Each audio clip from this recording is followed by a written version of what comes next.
बिस्मिल्लाहिर्रहमानिर्रहीम, अस्सलाम वालेकुम। मैं हूं करामत मुग़ल और मेरे साथ हैं ईसार नकवी।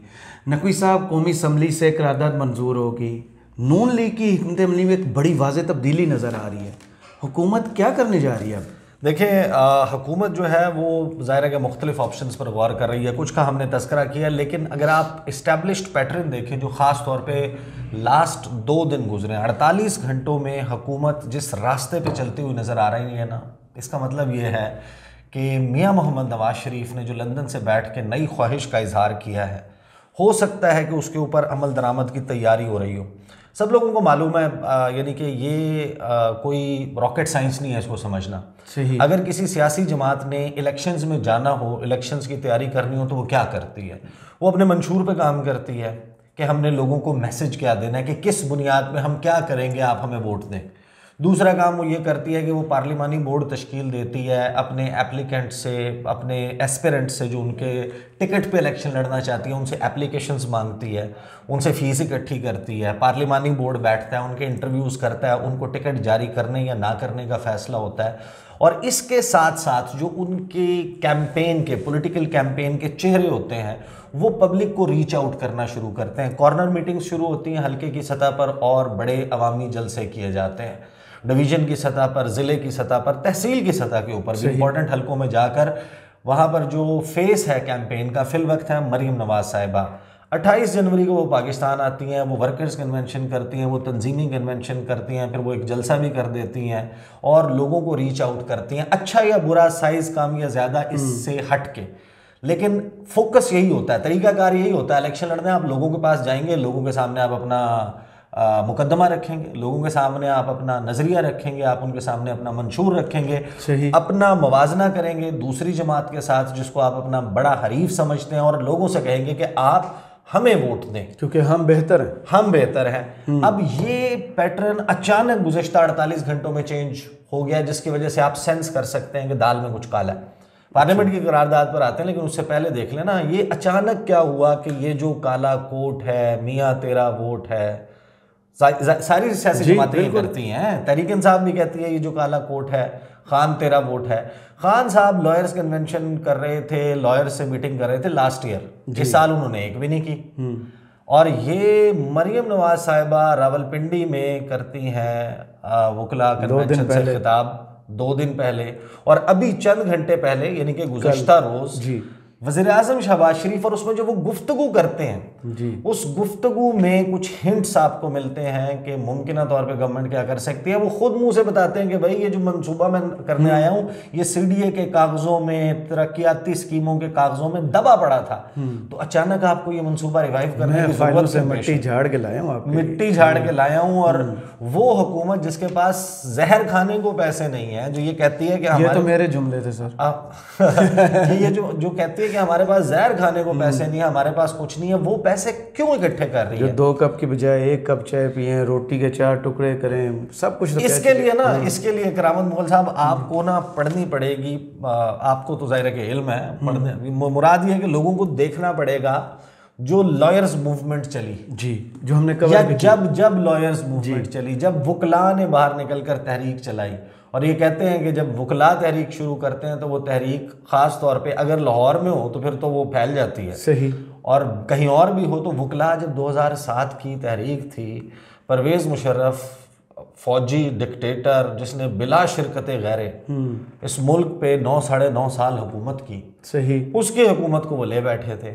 अब ये वो फैक्टर है जो एक्टिवेट होता है अगर इंप्रेशन ये आ जाए कि अदलिया के ऊपर हमला हो गया, जुडिशरी पे हमला हो गया। इधर से नवाज शरीफ साहब ख्वाहिश का इजहार करते हैं कि 3 जजेस के खिलाफ रेफरेंस लेकर आओ जी, उमर अता बंदयाल के खिलाफ लेकर आओ, जस्टिस मुनीब अख्तर के खिलाफ लेकर आओ, और जस्टिस मुज़ाहिर अली अकबर नकवी के खिलाफ लेकर आओ। साथ में वो अपने निशाने पर रखते हैं जस्टिस एजाजुल एहसन को। इन 4 जजेस को नाम लेके तनकीद का निशाना बनाया जाता है, रेफरेंसेस की बात होती है, और इधर से ये लोग रीच आउट करना शुरू कर देते हैं लॉयर्स कम्युनिटी को। तो वो क्या अवॉइड करने की कोशिश कर रहे हैं, उसका हिंट ढूंढ लेते हैं। ये सामने मौजूद है, कुछ मैं आपको सुना देता हूँ। शहबाज शरीफ साहब ने जो वहाँ पर गुफ्तगू की, और उस गुफ्तगू में इशारे भी आपको साफ मिल जाएंगे। वो ये कहते हैं कि मेरे लिए आज एक बड़ी खुशी का मौका है कि यहाँ पर आज लॉयर्स कम्प्लेक्स का संग बुनियाद रखा गया। ठीक है, जिसके लिए 1.8 अरब रुपए की रकम मुख्तस की गई है, 180 करोड़ रुपए।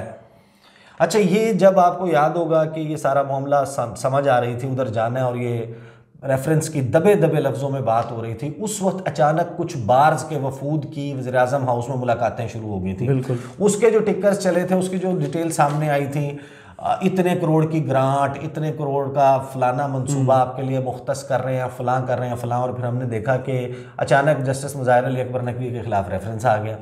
अचानक जो है वो सुप्रीम कोर्ट में कुछ मामलात, कुछ डिविजन्स क्रिएट होना शुरू हो गई। तो ये बड़ी वेल ऑर्केस्ट्रेटेड स्ट्रेटजी है, जिसको सक्सेसफुल होती है या नहीं एक अलग बात है।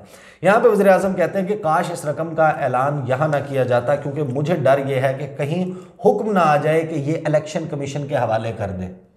यानी कि ये यहाँ पर इस्लामाबाद में जो सुप्रीम कोर्ट के इर्द गिर्द बसने वाली लॉयर्स कम्युनिटी है, पिंडी और इस्लामाबाद में, जो यहाँ पहुँच सकती है, इशारा दस्तूर पे कोई एहतजाज कर सकती है किसी इंतहाई कदम की सूरत में, जो कि मैं आपको आगे बताऊंगा, जो कि मौजूद है पार्लियामेंट की उस करारदाद में, नज़र आ रहा है कि क्या होने जा रहा है। तौहीन का इजाज़तनामा है भाई, पाकिस्तान की पार्लिमानी तारीख में पहले नहीं हुआ।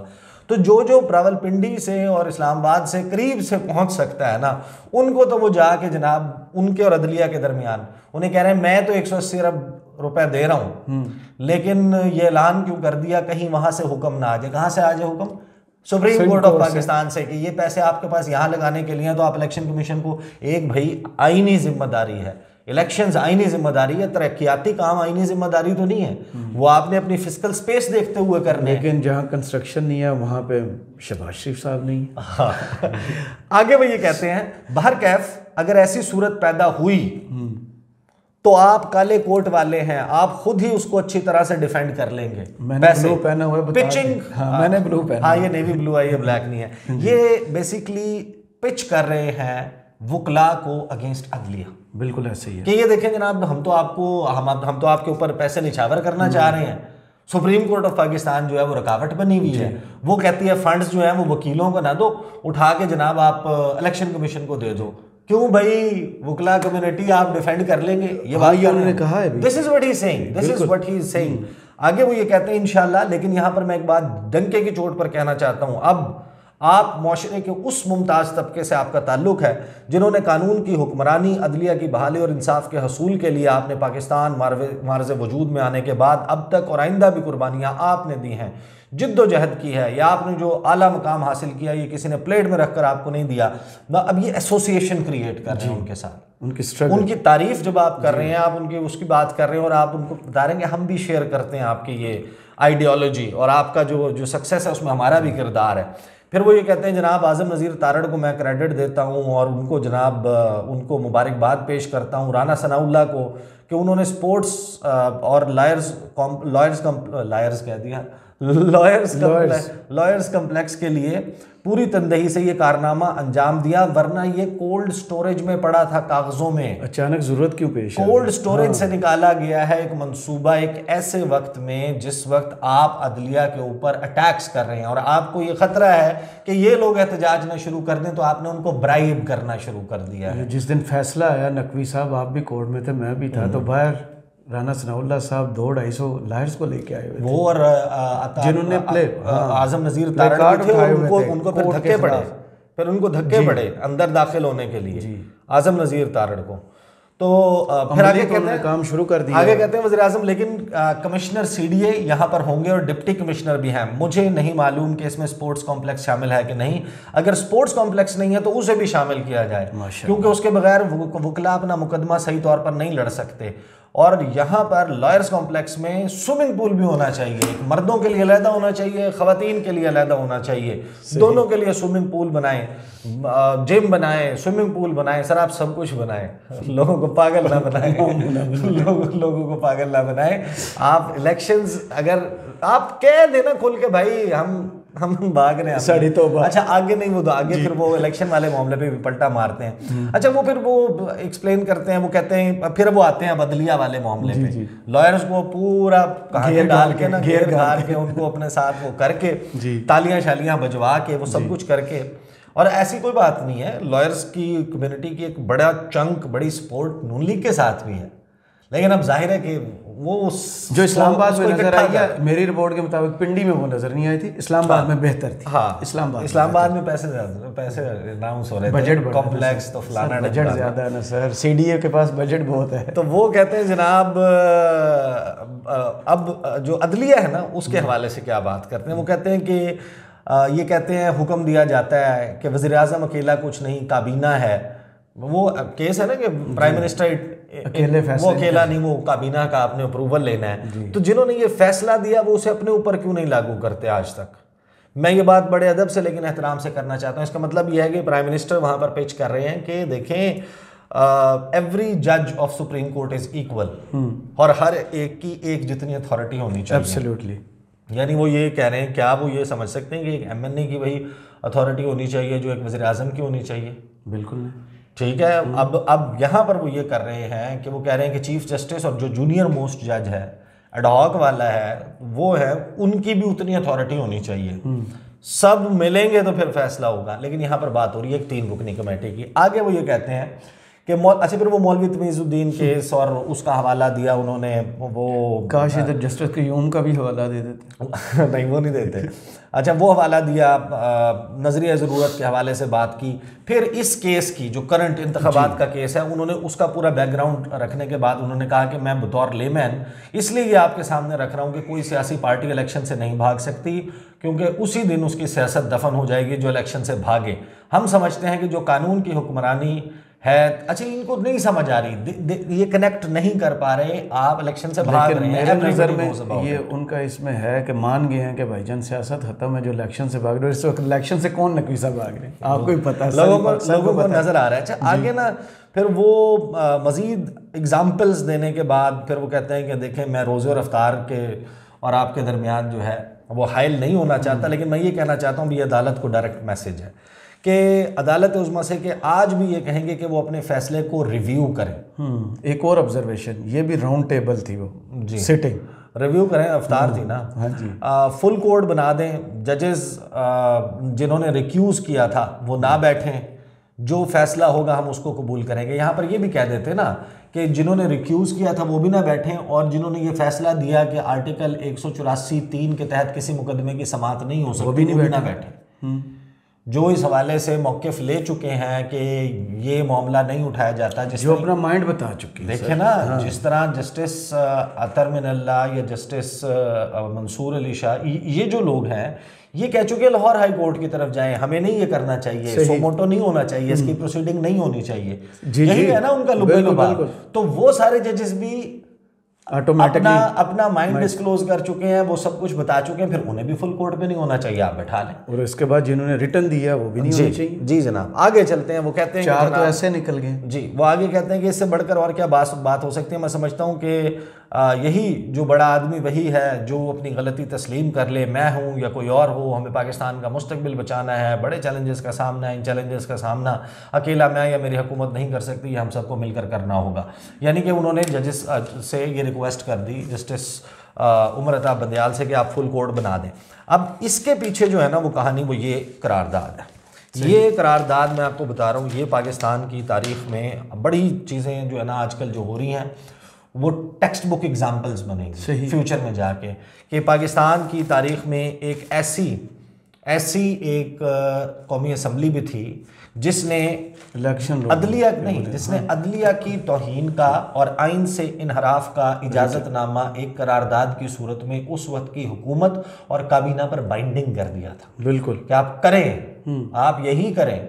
यानी वो बेसिकली ढाल ये बना रहे हैं कंप्लीट केओस, डिजास्टर की तरफ। इलेक्शन कमीशन और इनको डायरेक्शन मिली सुप्रीम कोर्ट ऑफ पाकिस्तान से इलेक्शन करवाएं, वो होनी है उसके, वो ना करवाने की सूरत में होगी कंटेम्प्ट। किसी मिनिस्टर के और वज़ीर आज़म के साइन नहीं है इस पर।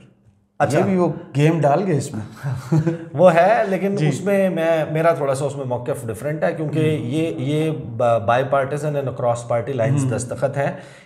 काबीना क्योंकि ऑलरेडी शामिल है उस फैसले में, वो कल कर चुकी फैसला ना, उसी की एंडोर्समेंट ये पार्लियामेंट से ले रहे हैं कि हम एक बंदा नहीं तौहीन करें फिर सारे मिलके करें, ताकि नहीं, जब वो तौहीन लगाने लगे वो कहेंगे हम आपको कंटेम्प्ट में बुलाते हैं और करते हैं, हालांकि अगर उन्होंने करना हुआ तो वो पिक करेंगे। फैसला तो एक ही होता है जो सब इम्प्लीमेंट हो जाता है। वो पिक नहीं, वो पिक करें एक बंदे को कि यार you are their leader, let's just say prime minister जी।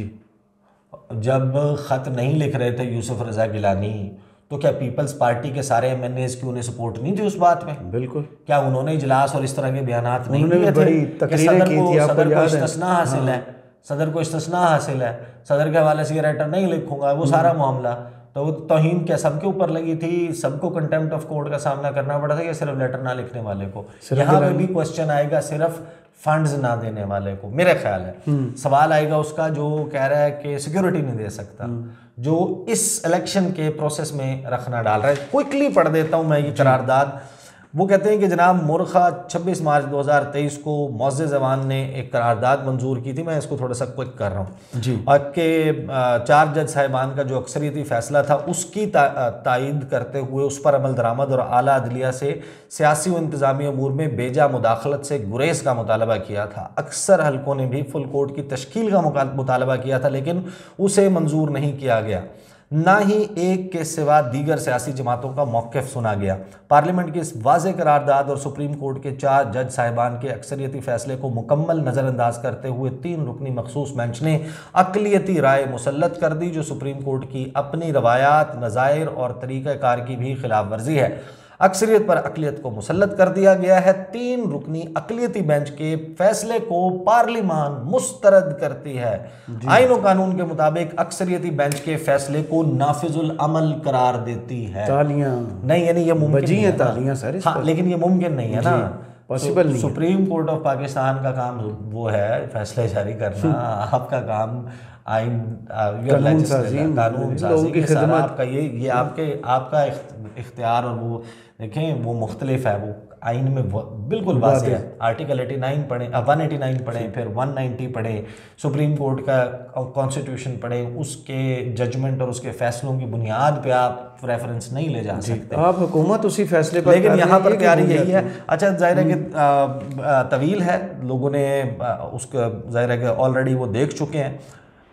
इसका जो सबसे ऑपरेटिंग पार्ट है ना, वो मैं आपको आखिर में पढ़ देता हूँ। ये ऐवान 3 रुकनी बेंच का अक़लियती फ़ैसला मुस्तरद करते हुए वज़ीर-ए-आज़म और काबीना को पाबंद करता है कि इस खिलाफ आईन और कानून फैसले पर अमल ना किया जाए। माशाअल्लाह, ये फर्स्ट टाइम कौमी असम्बली जो है वो अपनी एक रेजोल्यूशन को, करारदाद को बाइंडिंग बना रही है प्राइम मिनिस्टर और काबीना पे कि आप तौहीन अदालत करें। और ये प्रेसिडेंट जो है ना, जिसके मुखालफत सेरा मोहसिन लगारी साहब ने की है, ये सारा घूम फिर के आता है। ये जनाब मंजरनामा है इस वक्त हमारे सामने, और लगता ये है कि जो वकला कम्युनिटी को रीच आउट किया जा रहा है वो एक पॉसिबल रिएक्शन जो काले कोर्ट की तरफ से आ सकता है, उस काले कोर्ट को भूरे कोर्ट में कन्वर्ट करने के आज सुप्रीम कोर्ट से भी आ सकता है सर। दोनों पॉसिबिलिटीज़ हैं, देखें क्या होता है। आज बहुत शुक्रिया आपके तजिए का, कमेंट्स बॉक्स में ज़रूर बताइएगा ये वीडियो आपको कैसी लगी।